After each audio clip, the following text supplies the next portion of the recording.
17+8 ini tidak semuanya dijalankan, ada satu yang sudah pasti, yaitu momen ini sudah menjadi edukasi politik yang luar biasa bagi seluruh rakyat Indonesia. DPR RI menyepakati menghentikan pemberian tunjangan perumahan anggota DPR RI terhitung sejak tanggal 31 Agustus 2025. Kami berharap bangsa dan negara Indonesia selalu berada dalam kehidupan yang tentram agar bisa terus maju mewujudkan cita-cita kemerdekaan Indonesia.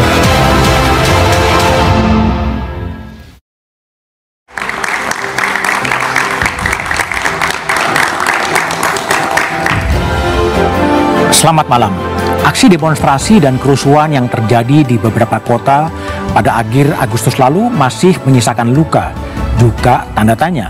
Mengapa rakyat terkesan meluapkan kemarahan, juga mengenai langkah apa yang akan diambil pemerintah, juga para anggota Dewan di Senayan, guna menjawab beragam tuntutan yang disuarakan. 10 orang sudah kehilangan nyawa, ratusan lainnya menderita luka-luka dalam aksi unjuk rasa. Tragedi ini harus menjadi bahan bagi pemerintah untuk melakukan koreksi dan evaluasi bahwa ternyata kondisi di lapangan tak sebaik apa yang dibayangkan.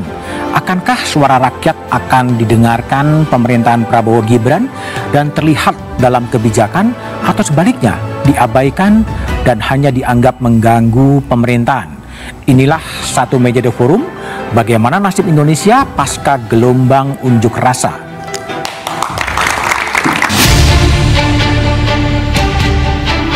Gelombang aksi unjuk rasa mengkritik kinerja DPR dan pemerintah yang berujung kerusuhan hingga merenggut korban jiwa memunculkan keprihatinan atas kondisi bangsa.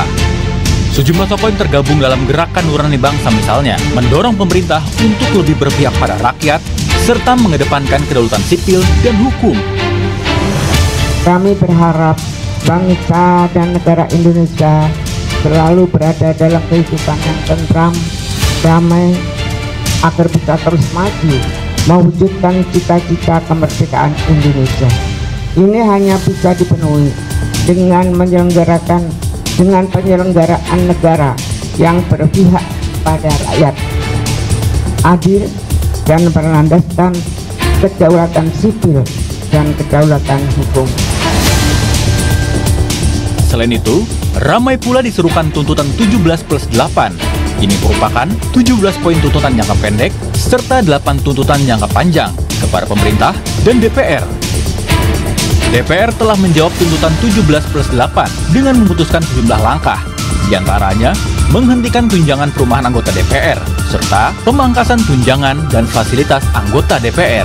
DPR RI menyepakati menghentikan pemberian tunjangan perumahan anggota DPR RI terhitung sejak tanggal 31 Agustus 2025. DPR RI akan memangkas tunjangan dan fasilitas anggota DPR setelah evaluasi meliputi biaya langganan, A. daya listrik, dan B. jasa telepon, kemudian biaya komunikasi intensif, dan biaya tunjangan transportasi. Sementara, Menko Bidang Hukum, HAM, Imigrasi, dan Pemasyarakatan Yusril Iza Mahendra menegaskan pemerintah akan merespon positif tuntutan yang disampaikan masyarakat. Terhadap tuntutan yang ditujukan kepada pemerintah, tentu pemerintah akan memberikan satu respon yang positif ke arah itu, walaupun tidak semua dari tuntutan itu dapat segera diwujudkan, oleh karena memerlukan waktu. Namun, respon DPR dan pemerintah itu dinilai masih jauh dari harapan. Menurut saya jawabannya simpel, belum dan masih jauh. Tuntutan 17 itu punya deadline kurang lebih seminggu. Artinya apa? Sebenarnya ini hanya butuh political will yang tinggi. Dan ketika seminggu ini belum disahkan, belum ada pergerakan, belum ada dasar hukum, hanya satu di antara yang lain, menurut saya jauh dari memuaskan publik. Aksi demonstrasi masih terus terjadi. Ini seharusnya menjadi bahan evaluasi dan koreksi tak hanya anggota Dewan di Senayan, namun juga pemerintahan Prabowo Gibran. Karena beragam tuntutan yang disuarakan merupakan ekspresi ketidakpuasan rakyat atas beragam kebijakan yang dinilai memberatkan.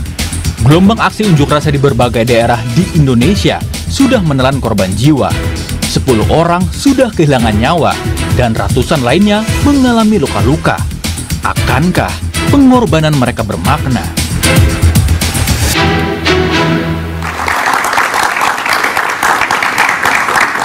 Bagaimana nasib Indonesia pasca gelombang unjuk rasa adalah tema Satu Meja The Forum malam ini. Telah hadir di studio Alisa Wahid, pelaksana harian Gerakan Toleransi Bangsa. Malam, Mbak Alisa.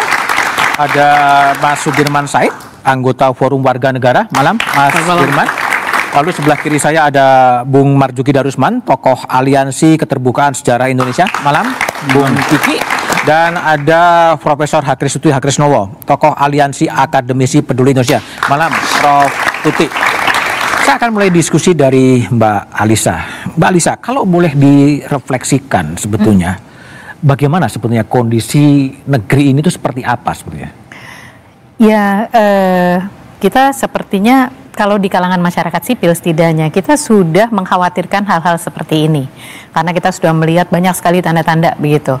Nah, jadi ketika kemarin terjadi huru-hara tersebut, menurut saya ya itulah realita yang menggambarkan aslinya Indonesia saat ini. Rakyat merasa tidak didengar, rakyat merasa tidak sejahtera, tidak mendapatkan manfaat dari bernegara, dan elit politik yang berjarak dengan realita rakyat, sehingga kebijakan-kebijakannya dibuat dengan berantakan begitu ya, dan tidak berorientasi pada rakyat. Akhirnya rakyat marah. Yang itu memang kalau saya sukanya menggunakan sand pile theory itu kalau kita mengucurkan butir pasir itu kan dia menggunung sampai titik equilibrium tertentu. Satu butir pasir saja turun itu langsung ambyar. Nah, kita sudah kemarin di titik itu. Oke, Mbak Lisa. Ya. Tidak mendengar atau tidak mau mendengar sebetulnya? Tidak mau mendengar. Apa yang terjadi kok tidak mau mendengar? Ya karena kalau mendengarkan langsung aspirasi rakyat, itu kan kebutuhan untuk mempertahankan kekuasaan, mendapatkan kekuasaan, mendapatkan akses sumber daya, itu tidak terpenuhi. Oke, Mas Dirman, selain sebagai tokoh warga negara juga rektor Universitas Harkat Negeri, gimana Mas Dirman melihat situasi sampai tiba-tiba meletup dan meledak sebetulnya? Ada kata kunci yang sekarang sedang berkembang, anarki kan? Anarki.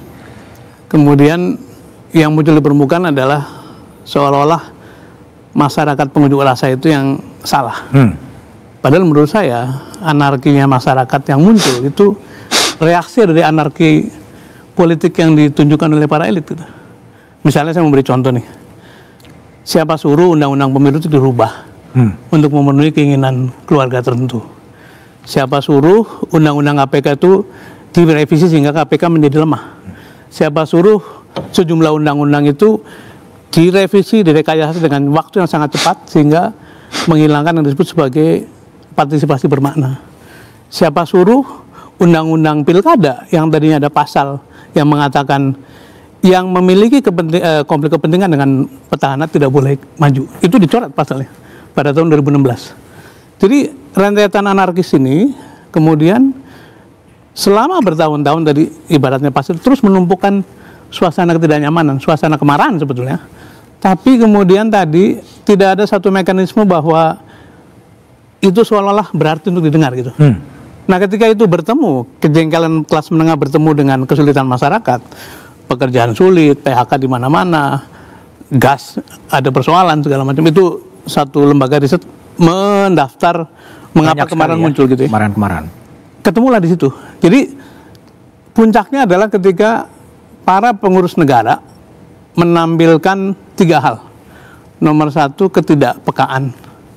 Yang kedua, kesombongan, arogansi begitu ya.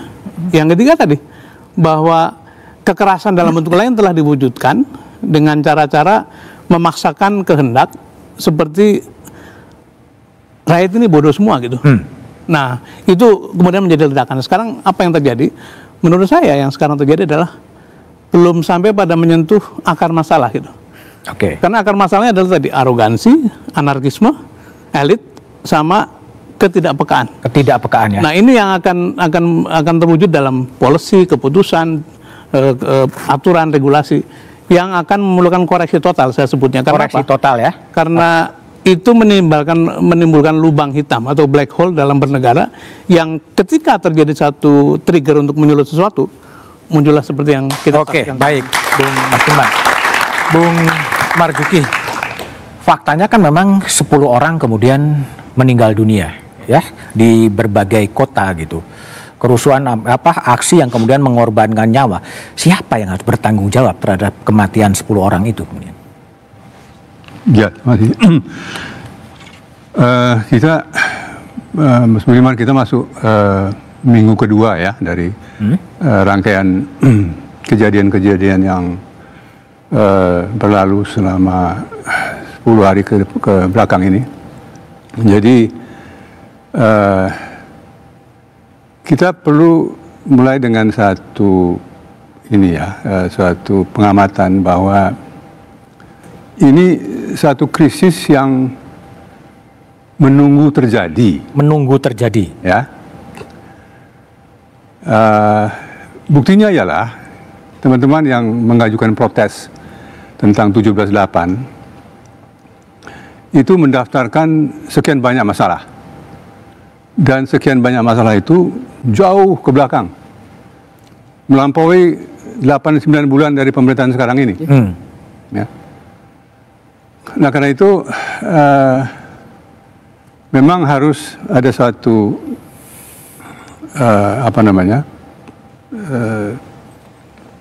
jarak ya kita melihat masalah ini. Tentu dengan urgensi bahwa ini yang 10 meninggal harus diselesaikan. Tetapi kita juga mulai mencari apa yang menjadi picu ya, dari pemicu dari ini. Konon ada masalah yang terkait dengan perilaku DPR. Ya. Perilaku DPR ya di mana-mana di seluruh dunia itu menjengkelkan. Tidak ada DPR yang menyenangkan. Benda semacam itu belum pernah ditemukan, tuh, ya.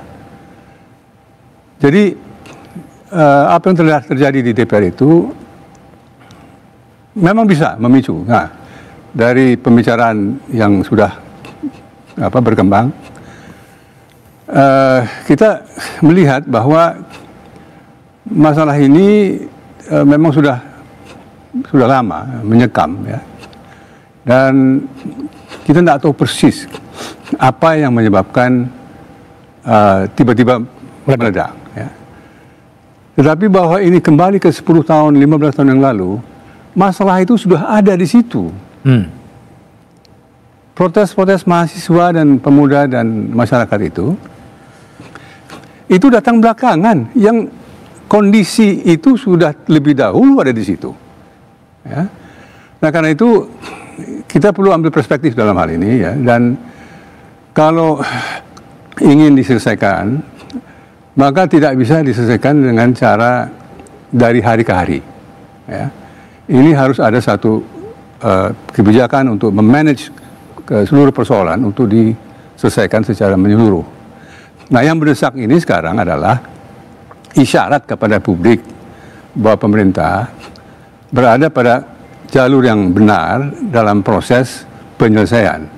Ada yang mendesak 10 yang meninggal, bagaimana pertanggungjawabannya?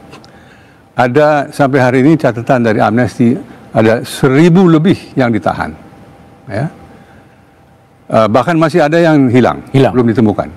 Ya. Jadi ini semua akumulasi masalah yang harus dipilah. Tidak bisa hanya satu persoalan diselesaikan lalu dengan menyelesaikan satu persoalan, kita mengharapkan ini akan memancar untuk menyelesaikan masalah yang lain. Tidak. Baik. Oke. Prof. Tuti, kalau dari Aliansi Akademisi Peduli Indonesia, kalau tadi Bung Kiki mengatakan ini harus diselesaikan. Tapi bagaimana menyelesaikannya, silakan Mbak Tuti, tapi setelah jeda berikut ini.